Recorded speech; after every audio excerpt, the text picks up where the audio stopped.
Aggiornamento di calciomercato Inter, facciamo un bel punto della situazione con i 10 nomi, le 10 trattative, se vogliamo chiamarle così, più calde del momento, visto che stanno girando veramente tante voci, stanno spuntando tanti nomi ogni giorno, praticamente c'è una novità. Ci avete chiesto, molti di voi, a gran voce di rispolverare un vecchio format che avevamo lanciato sui nostri canali qualche tempo fa, un format nel quale riepiloghiamo tutte le voci che stanno circolando, le verifichiamo e poi soprattutto le sintetizziamo, condensando in questo episodio di oggi quelle che sono le novità più importanti secondo noi da segnalare, le trattative appunto più calde del momento in casa Inter. È stato richiesto e allora eccoci qua in questo nuovo episodio di oggi. Ben ritrovate, ben ritrovati amiche ed amici passioni interisti. Vi chiedo subito di lasciare un bel mi piace al nostro contenuto e se volete supportarci subito clic sul tasto iscriviti, così non vi perdete neanche uno dei nostri approfondimenti che pubblichiamo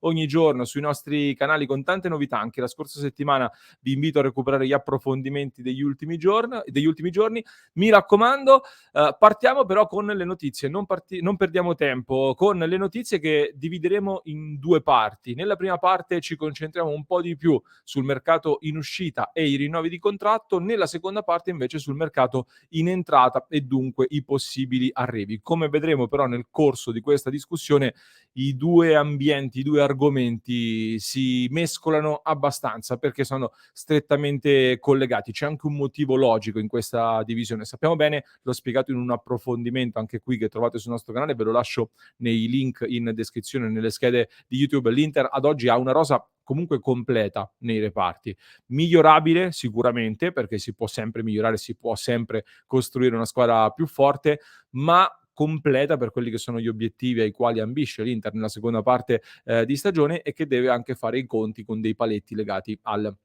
settlement agreement con l'UEFA. Quindi soprattutto a gennaio un eventuale nuovo arrivo inevitabilmente è legato ad un'uscita dall'altra parte per far tornare i conti al loro posto. Questa è la premessa importante. Andiamo adesso con i 10 nomi del momento, le 10 trattative, voci calde in questo momento. Partiamo con Denzel Dumfries, l'esterno olandese appena eliminato dal mondiale, tra l'altro con le polemiche in una prestazione non brillantissima con l'Argentina, un mondiale dove comunque è riuscito a mettersi in mostra, ha ulteriormente alimentato le attenzioni di mercato che sul giocatore non si sono mai fermate fin dal suo arrivo all'Inter. Abbiamo pubblicato anche su di lui un approfondimento in settimana curato dal nostro Antonio Siracusano che vi invito a recuperarlo per avere un quadro completo della situazione. Ad oggi vi sintetizzo, sembra Dumfries il principale indiziato a garantire un tesoretto all'Inter necessario per esigenze di bilancio, ma anche per poter reinvestire sul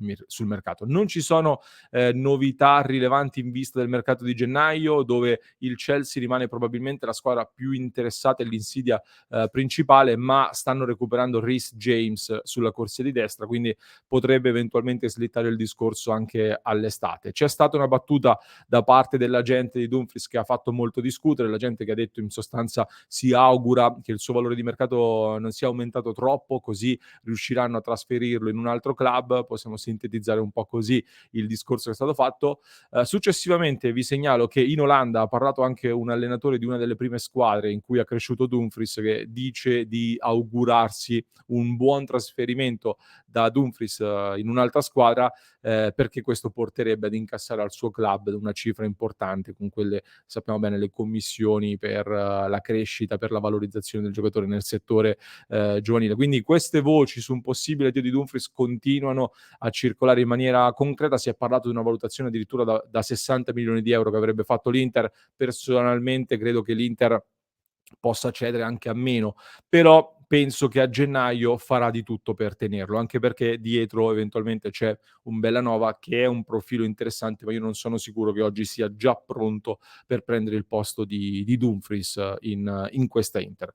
Andiamo avanti con l'altro nome caldissimo, questo sicuramente ancora di più, Milan Skriniar. Il rinnovo si sta facendo un po' una questione spinosa.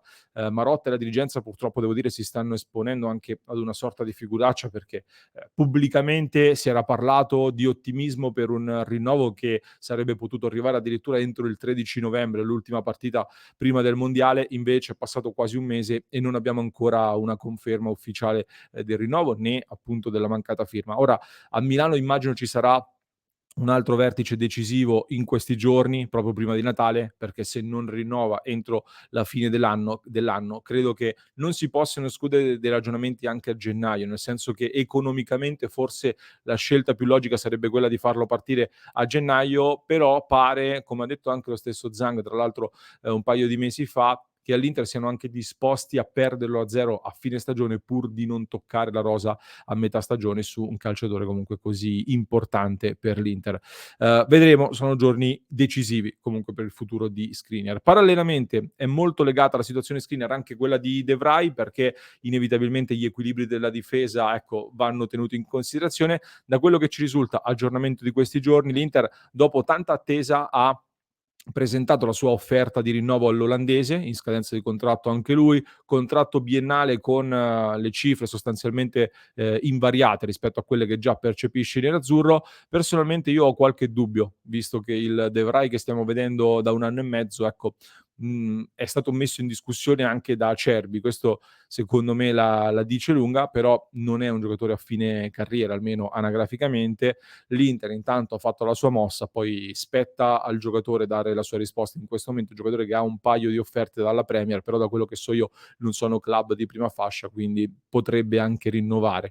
Un flash poi su un altro nome, Valentino Lazaro, che oggi non si trova all'Inter, però ne abbiamo parlato anche qui con un approfondimento che trovate sui nostri canali, vi invito a recuperarlo, di pochi giorni fa, su come sta andando effettivamente Lazaro al Torino. In questi giorni ulteriori conferme sul fatto che il Torino sta seriamente ragionando sul riscatto del suo cartellino, vorrebbe trattarlo attorno ai 4 o 5 milioni di euro come cifra, valore che diciamo è in linea con il valore residuo a bilancio del giocatore, che permetterebbe all'Inter di non fare minusvalenza. Qualche soldo in più comunque nelle casse dell'Inter da un giocatore che sembrava ormai fuori dai piani e irrecuperabile, che comunque sono 4 o 5 milioni che farebbero sicuramente comodo.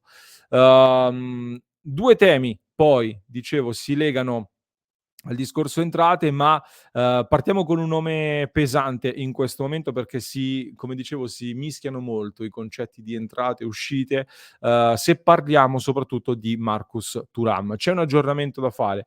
Io da più di 2 mesi, chi ci segue lo sa, vi porto sempre la stessa linea sulla trattativa riguardante Marcus Thuram. Ancora oggi ci sono ulteriori conferme che vanno nella direzione che vi sto raccontando io, ovvero che l'Inter si sente ed è ampiamente in corsa per Thuram e ci sta lavorando concretamente. Lo abbiamo sempre detto, lo ribadiamo. Contrariamente a quello che pensavo io, però, l'Inter sembra, da quello che sto leggendo in queste ore, da quello che viene detto in giro, che l'Inter si sente in corsa per Thuram anche a gennaio, cioè per prenderlo a gennaio, ma anche e forse soprattutto per prenderlo a parametro zero al termine della stagione, quindi non solo anticipando l'acquisto a gennaio. Io ero più convinto che si potesse fare soprattutto a gennaio anticipando l'investimento, perché a giugno la concorrenza rischiava di diventare impossibile da battere. Invece secondo alcuni appunto l'Inter si sente ampiamente in corsa anche per il mercato di giugno.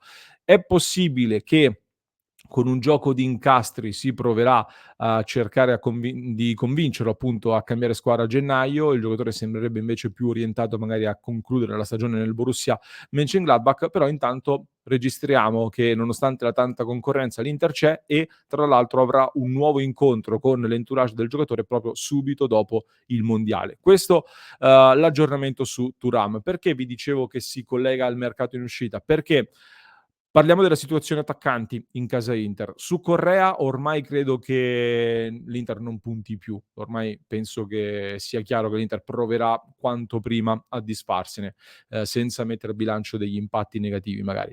Personalmente però, ecco, la prospettiva di fare fuori Correa, dentro Thuram sarebbe un sogno, ma non la vedo semplicissima. Quindi attenzione a cosa accadrà davanti. Con Lukaku sappiamo c'è un prestito che va rinnovato ed è un impatto a bilancio piuttosto rilevante. Su Lautaro dei club interessati ci sono sempre, vediamo anche come finisce il mondiale e quello che succede. Edin Dzeko è in scadenza di contratto, l'Inter vorrebbe anche rinnovargli il contratto, però le discussioni sono state rimandate alla primavera, probabilmente proprio per fare dei ragionamenti complessivi sull'attacco. Quindi ad oggi pensare a Thuram, Lautaro, Lukaku e Dzeko, 4 attaccanti forti tutti insieme, sarebbe un sogno, e per me, come dico sempre, questo è l'obiettivo a cui deve tendere l'Inter, avere un attacco così, perché l'Inter deve avere un attacco così, però non so quanto sarebbe sostenibile viste anche le esigenze di cassa dell'Inter. Ne parleremo più avanti, però attenzione a questi equilibri. Nel frattempo, un intreccio simile potremmo dire che c'è anche a sinistra, perché in foto abbiamo, per chi ci segue da YouTube, Ben Sebaini del Borussia Mönchengladbach. L'Inter, come sappiamo, come vi dico da tempo, su molti profili a sinistra si è mossa, ha sondato il terreno con tanti calciatori. Piano piano, però, da quello che vedo, molti di questi stanno perdendo quota. Pedrasa del Villarreal, lo abbiamo detto, per i costi si è defilato abbastanza presto dalla lista degli obiettivi dell'Inter. Vasquez del Valencia sembrava un profilo più economico e raggiungibile, ma potrebbe andare al Torino. Borna Sosa non convince troppo. Ben Sebaini forse era anche il più interessante, ma dovrebbe andare al Borussia Dortmund, da quello che dicono in Germania in queste ore. Borussia Dortmund che a quel punto potrebbe liberare Guerreiro, che è in scadenza a giugno anche lui. L'Inter un pensiero su Guerreiro a zero potrebbe farlo, ma è ovvio che tutto dipende ancora una volta da Robin Gosens, perché io nel frattempo ho l'impressione che l'Inter sì, si è cautelata, ha provato a sondare il terreno con tanti giocatori, però da quello che vedo non è arrivata nessuna offerta e non c'è il sentore che possano arrivare offerte a gennaio per convincere l'Inter a far partire Gosens. Gosens che tra l'altro ci arrivano anche indicazioni sul fatto che fisicamente stia molto meglio, e quindi ad oggi forse le quotazioni di una partenza di Gosens, soprattutto a gennaio, sembrano in calo, a meno che appunto non sia proprio lui a spingere per una partenza e non possa arrivare una proposta di acquisto definitiva o in prestito con obbligo di riscatto. Al momento non ci sono, e quindi sembra che Gosens possa giocarsi all'Inter le sue chance da qui a fine stagione, e poi eventualmente altre valutazioni si faranno in estate. Poi su Gosens magari faremo anche un ragionamento a parte, perché a livello di costi ha un costo comunque non indifferente, e con il discorso del settlement agreement è una pedina da valutare bene. Andiamo però in chiusura con un flash su Achraf Hakimi, perché dopo la vittoria del Marocco, Hakimi, l'abbiamo visto, ha urlato Forza Inter in diretta su Instagram, molti ci hanno ricamato sopra tante voci. Ad oggi, da quello che sappiamo noi almeno, non è uno scenario immaginabile per l'Inter il ritorno di Hakimi, visti soprattutto i costi dell'ingaggio del calciatore. È superiore a 8 milioni di euro all'anno l'ingaggio di Hakimi, quindi di gran lunga sarebbe il più pagato all'Inter. Poi che lui a Parigi non si trovi benissimo è assolutamente vero, non lo ha nemmeno mai nascosto lui stesso. Ad oggi però, almeno per noi, un ritorno di Hakimi all'Inter è fantamercato.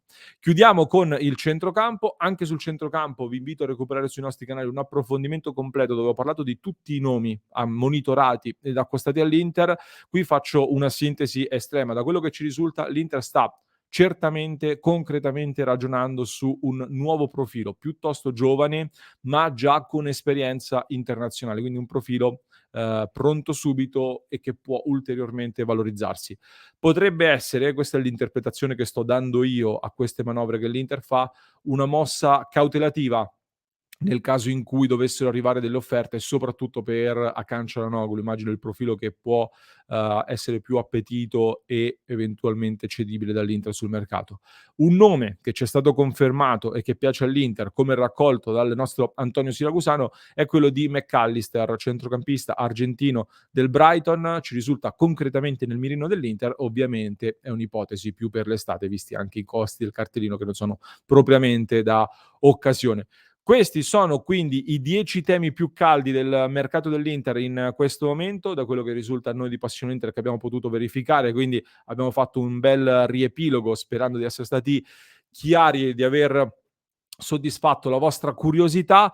Ho tagliato qualche altra voce, qualche altro nome che al momento non ritengo rilevante. Ne parleremo nel club di Passione Inter su www.passioneinter.club. Ci sono anche altri discorsi sull'attacco che faremo nel club di Passione Inter, quindi vi aspetto nella nostra community del club di Passione Inter. Nel frattempo, come vi dicevo, vi lascio in descrizione un altro approfondimento da ascoltare per chi ci segue in podcast. Per chi ci segue da YouTube invece